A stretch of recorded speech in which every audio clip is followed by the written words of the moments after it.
Are you looking to start your very own internet radio station or radio network? Do you need a reliable, high-bandwidth, dedicated server? ReliaStream offers some of the lowest rates on the web. ReliaStream supports Shoutcast, Icecast, and iTunes radio broadcasting. We are so confident you will love our services. We even offer a free 15-day trial. You will also enjoy our free top-rated customer service, free live support, and low-cost dedicated servers. Visit www.reliastream.com. That's reliastream.com to get started. You're tuned in to Rebooting Liberty.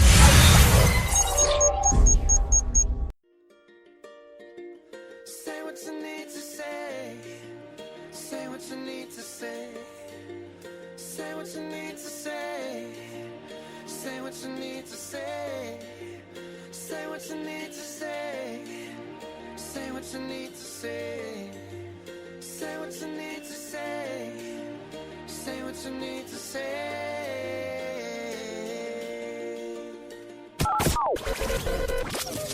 Here's Graceland with Jennifer Meadows. We've lost a major battle for Western civilization, Savage says. Millions of immigrants from the Middle East fled countries like Germany, France, and Britain. And the likes of Angela Merkel and Barack Obama are actually invading their own country, wiping away the predominant culture, language, and customs. And you know, I would certainly agree with Michael Savage, but I'm not quite ready to just surrender just yet. And I agree it's possibly a battle lost in a larger war for the West. That I will certainly agree with. But you know what? My big question is why? Why would a leader like Barack Obama want to invade his own country with third world immigrants? And you know, I think it's because they know that Americans like you and I have finally caught on to the games. Americans are awake and they want the nation they once had to be restored. And you know, the very simple answer to this question of why, it's all about control. And they want to control you, but they don't want you to be in control of your own government. Now, I am Jennifer Meadows, and you are listening to Graceland on Philadelphia's 1360 AM, along with principal political analyst for the Independent Voter Network, TJ O'Hara. And our guest on the show today is a news editor for WorldNet Daily. His name is Leo Hohmann, and we're going to be talking about this what I talked about right there in the opening, the refugee resettlement programs and this invasion of America and what communities are doing to fight back. And then at the bottom of the hour, we're going to have media personality Charles Albert Johnson III will join us as he usually does.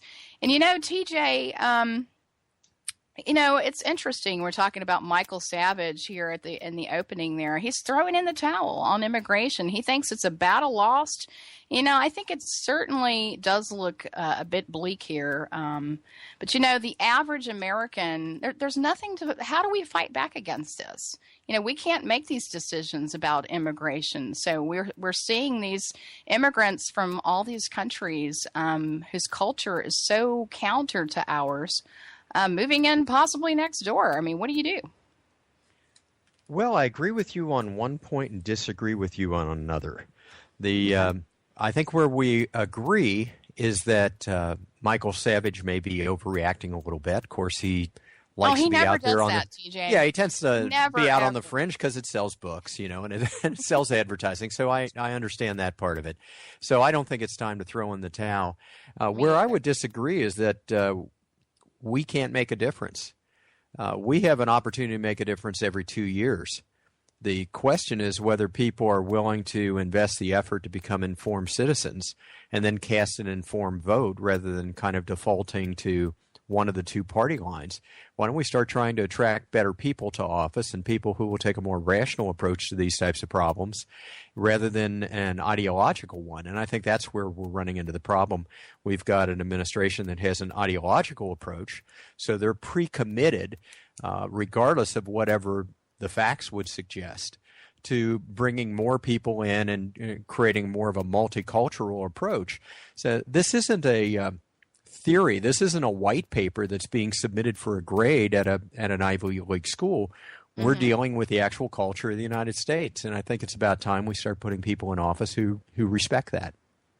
Well, and character counts. It does count. You know, I know we've lost sight of that when we've had these hearings with Benghazi and Hillary Clinton, and it's so transparent that she's lying to us about what's really happening. And, you know, I agree with you that we got to quit voting on parties and start voting for people with character that are wanting, like you said, to make a difference. And with that, TJ, I believe our guest is with us, and Leo Hohmann is a news editor with WorldNet Daily. And Leo, thanks for being with us. Thanks for having me on, Jennifer. Happy to be here. Yes, and we're going to be talking about a bit of what we discussed there in our opening about immigrants. And so Leo is actually a news editor for WorldNet Daily. He has been a reporter and editor at several newspapers in Atlanta and in the Charlotte, North Carolina areas. And today we're going to be talking about refugees coming in from places like Syria to the U.S. And I know you wrote an article about this topic last week, Leo. So tell us about the situation. Yeah, basically we're dealing with a situation where Congress has been debating for several months now whether or not they like the idea of bringing in Syrian refugees.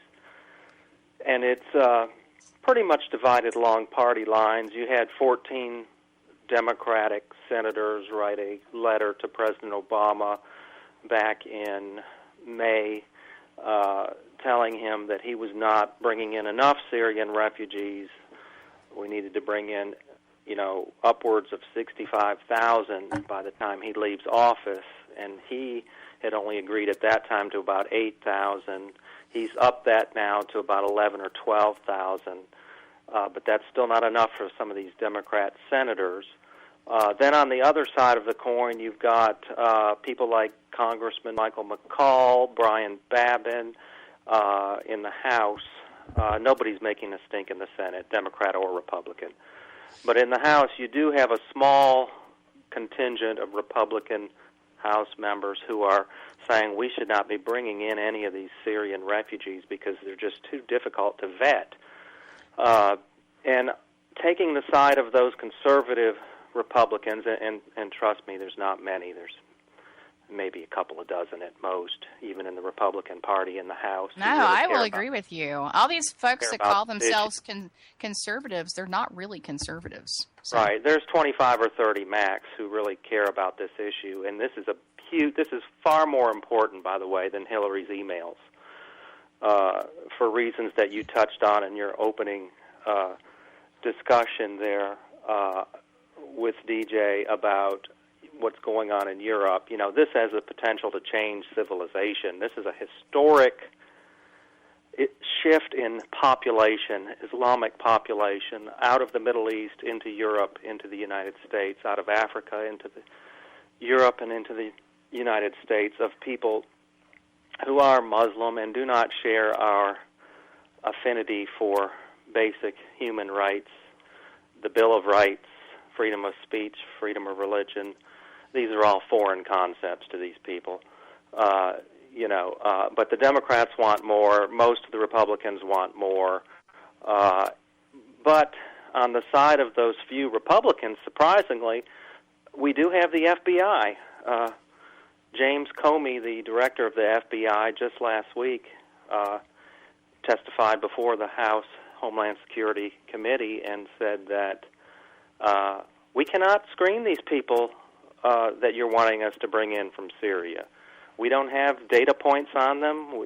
Syria is a failed state. We don't have reliable law enforcement data, intelligence data, all the things that we would look at to sort of cross-examine each refugee applicant as to whether or not they're safe to bring in. We just don't have those data points.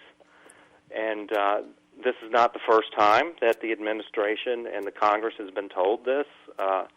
Back in February 11th of this year, another FBI counterterrorism official at that point testified saying essentially the same thing. So, but the administration is not to be detoured by the facts. John Kerry, the State Department, will put forth a talking point that will say these are the most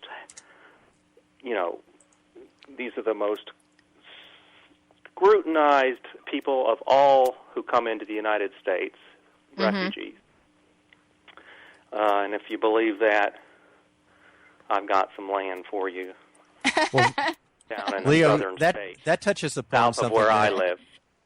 Leo, that touches upon something Jennifer and I were talking about close to the opening, and that's the divergence between factual information, which I think James Comey offered, versus ideological, which I think John Kerry offered.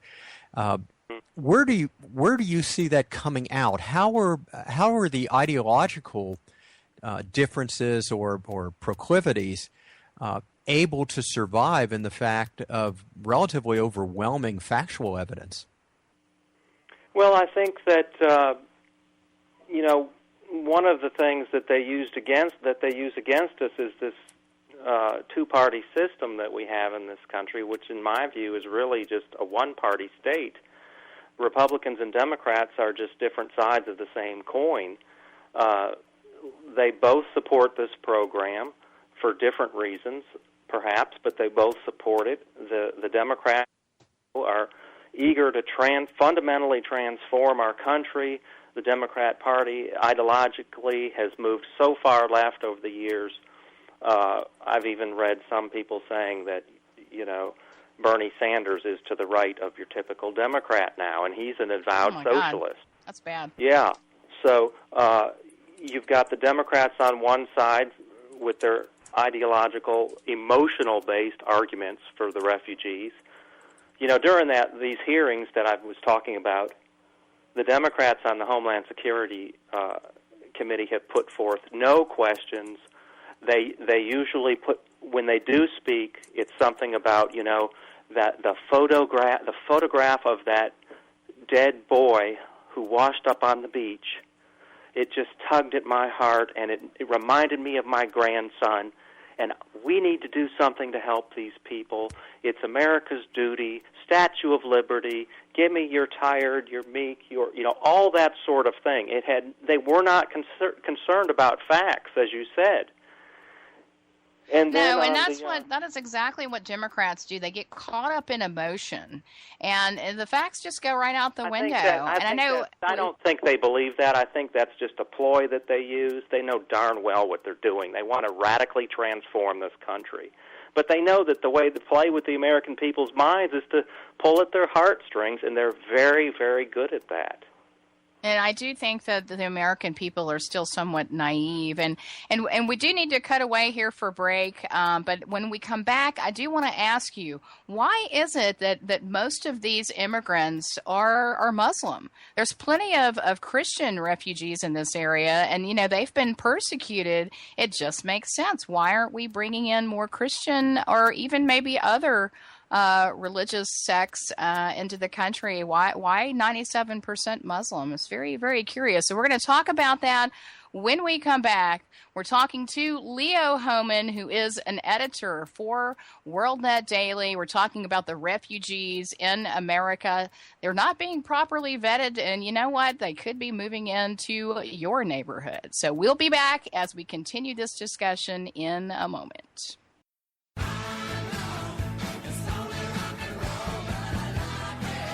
Hi, this is Ronnie Wood of the Stones for Rad.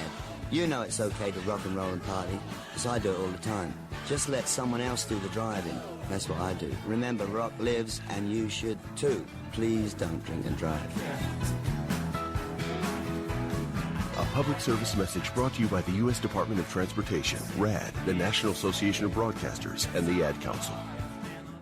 So, I'm a dog, and I just